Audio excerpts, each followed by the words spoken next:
जय श्री हरि श्री नाभादास जी कृत श्री भक्तमाल। राधे राधे कान्हा जी। अब हम भक्तमाल की आगे की कथा पढ़ रहे हैं। आज है श्री वामन अवतार की कथा।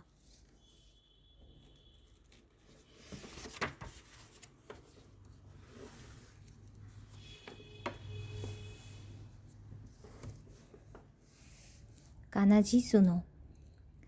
श्री वामन अवतार की कथा।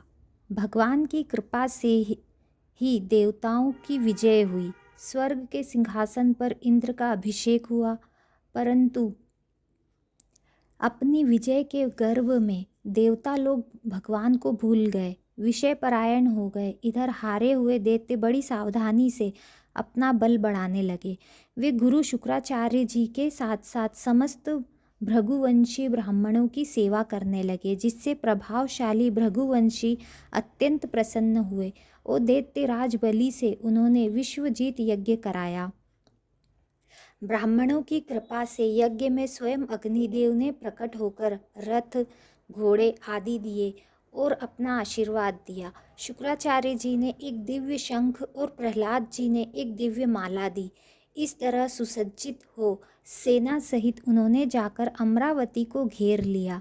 देवगुरु बृहस्पति के आदेशानुसार देवताओं सहित इंद्र ने स्वर्ग को छोड़ दिया और कहीं जा छिपे।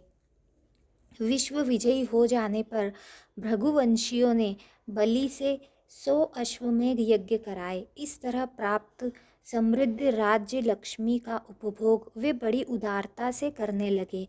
अपने पुत्रों का ऐश्वर्य राज्यादि छिन जाने से माता अदिति बहुत दुखी हुई। अपने पति कश्यप जी के उपदेश से उन्होंने पयोव्रत किया। भगवान ने प्रकट होकर कहा कि ब्राह्मण और ईश्वर बलि के अनुकूल है, इसलिए वे जीते नहीं जा सकते। मैं अपने अंश रूप से तुम्हारा पुत्र बनकर तुम्हारे संतान की रक्षा करूंगा। इतना कहकर भगवान अंतर्ध्यान हो गए। फिर भाद्रपद शुक्ल द्वादशी को मध्याह्न काल में अभिजीत मुहूर्त में भगवान विष्णु महर्षि कश्यप के अंश द्वारा अदिति के गर्भ से प्रकट हुए और कश्यप अदिति के देखते देखते उसी शरीर से वामन ब्रह्मचारी का रूप धारण कर लिया।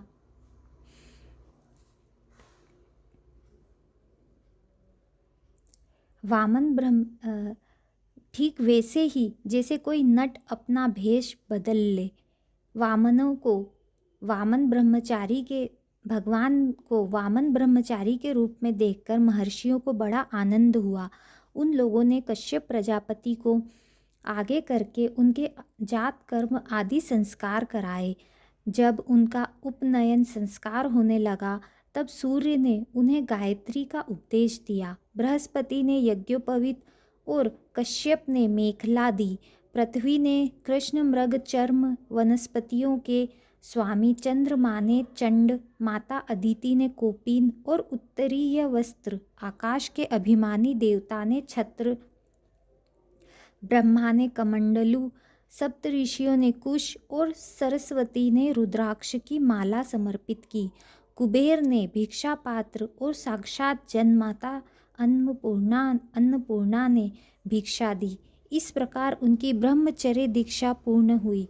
उसी समय भगवान ने सुना कि सब प्रकार की सामग्रियों से संपन्न यशस्वी बलि भृगुवंशी ब्राह्मणों के आदेशानुसार बहुत से अश्वमेध यज्ञ कर रहे हैं।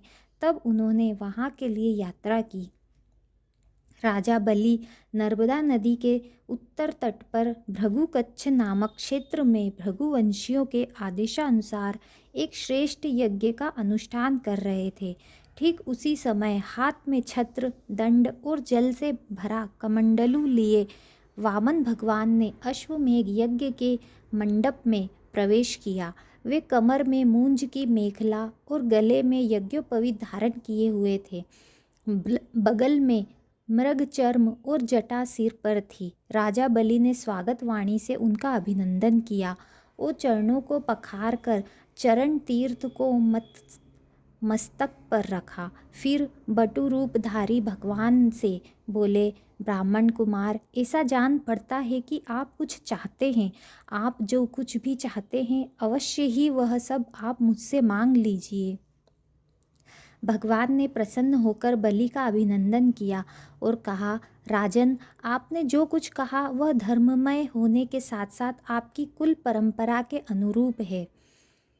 फिर यह कहकर उन्होंने बलि के पूर्वजों का यशोगान किया। बलि के पिता विरोचन की उदारता, पितामह प्रहलाद की भक्ति निष्ठा, प्रपितामह हिरण्यकशिपु हिरण्याक्ष के अमित पराक्रम की प्रशंसा की और बोले, मैं केवल अपने डग से 3 डग पृथ्वी चाहता हूँ। बलि जी हंसने लगे। जथा दरिद्र विबुध तरुपाई, बहु संपत्ति मांगत सकुचाई। वही हाल आपका है। भगवान ने कहा, नहीं, कम मांगने में दरिद्रता हेतु नहीं है, संतोष हेतु है। यथा गोधन गज धन बाजी धन और रतन धन खान, जब आवे संतोष धन सब धन धूरि समान।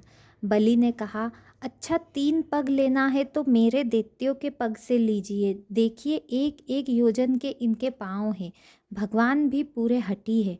बोले, नहीं, मुझे तो अपने ही पाँव से नाप लेने हैं, क्योंकि धन का उतना ही संग्रह करना चाहिए जितने की आवश्यकता हो। जो ब्राह्मण स्वयं प्राप्त वस्तु से ही संतोष कर लेता है, उसके तेज की वृद्धि होती है, नहीं तो पतन हो जाता है। शुक्राचार्य जी के बहुत समझाने पर भी कि ये बटुकधारी रूप तुम्हारे शत्रु भगवान विष्णु है, ये सब छीनने के लिए आए हैं। अपनी जीविका छीनती देख असत्य बोलकर उसकी रक्षा करना निंदनीय नहीं है।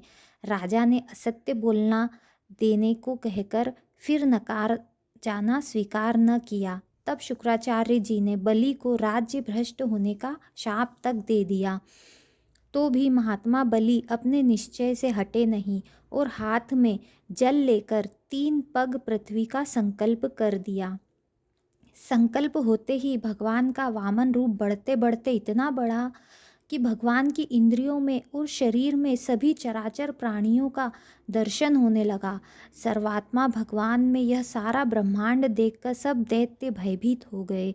उन्होंने एक डग से बलि की सारी पृथ्वी नाप ली, शरीर से नभ और भुजाओं से सभी दिशाएं घेर ली, दूसरे पग से स्वर्ग नाप लिया, तीसरा पग रखने के लिए बलि की कोई भी वस्तु न बची। भगवान का दूसरा पग ही ऊपर को जाता हुआ महरलोक, जनलोक और तपलोक से भी ऊपर सत्यलोक में पहुंच गया। श्री ब्रह्मा जी ने विश्व रूप भगवान के ऊपर उठे हुए चरण का अर्घ्य पाद्य से पूजन और प्रक्षालन किया। ब्रह्मा के कमंडलू का वही जल विश्व रूप भगवान के पद प्रक्षालन से पवित्र होने के कारण गंगा जी के रूप में परिणत हो गया। बलि के सेनापतियों ने यह जानकर कि यह भिक्षु ब्रह्मचारी तो हम लोगों का बैरी है, जो अपने को छिपाकर देवताओं का काम करना चाहता है, और राजा तो यज्ञ में दीक्षित होने से कुछ कहेंगे नहीं, वामन भगवान पर अस्त्र चलाया, पर भगवत पार्षदों ने उन्हें खदेड़ा। बलि ने दैत्यों को समझा बुझाकर लड़ाई करने से रोक दिया। भगवान का इशारा पाकर गरुड़ ने वरुण पाश से बलि को बांध दिया। तत्पश्चात भगवान बलि से बोले, 2 पग में तो मैंने तुम्हारी सब पृथ्वी और सब लोकों को नाप लिया। तुम्हारी प्रतिज्ञा पूरी न होने से अब तुम नरक भोगोगे। इत्यादि रीति से वामन जी ने बहुत तिरस्कार किया, परंतु राजा बलि धैर्य से विचलित न हुए। उन्होंने बड़ा ही सुंदर उत्तर दिया, प्रभु, मैं आपसे एक बात पूछता हूँ, धन बड़ा है कि धनी? भगवान ने कहा, चूंकि धन धनी के अधीन रहता है, इसलिए धनी से धन से बड़ा होता है। बलि जी ने कहा, प्रभु, आपने मेरा धन तो 2 पग में नाप लिया है, रही 1 पग की बात, सो वह पग आप मेरे सिर पर रख दीजिए।